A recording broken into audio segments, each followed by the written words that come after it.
Chers collègues conseillers régionaux du Sud, je voudrais vous féliciter pour la confiance qui vient d'être placée en vous à travers l'élection fort disputée et qui a abouti à l'élection de tous, y compris la mienne bien sûr, comme conseiller régional.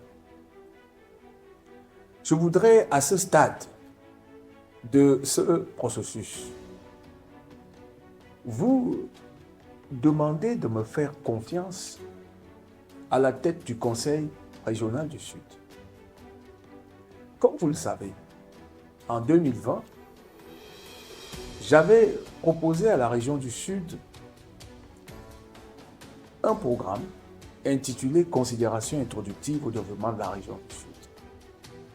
Ce programme nous permettait de sortir du document de stratégie pour la croissance et l'emploi pour commencer la régionalisation avec la stratégie nationale de développement 2020-2030. Et ce travail a été distribué sur deux grands piliers. Le premier étant ce que j'ai appelé le programme transitoire de mise à niveau de la région, car elle était embarquée au même titre que toutes les autres régions du Cameroun, à faire du Cameroun un pays à revenu intermédiaire de la tranche supérieure à l'horizon 2030.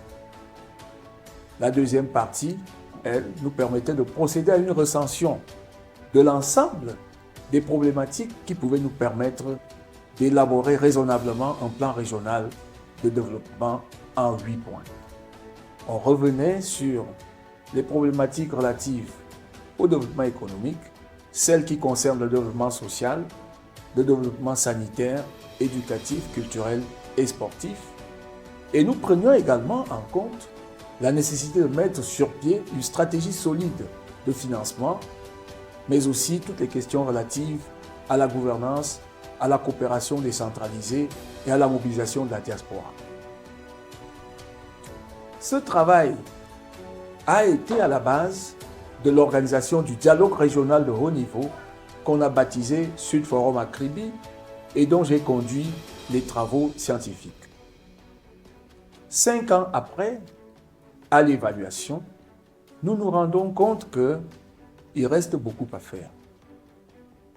La région du Sud a connu un mandat difficile, disons-le, vous le savez pour la plupart, car notre chambre a été renouvelée à moins de 15%.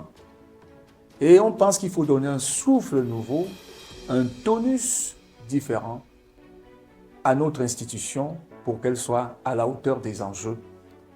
C'est d'autant que d'autres éléments de complexification nous interpellent davantage à nous mettre réellement debout pour aller vers le développement que nous appelons de tous nos voeux.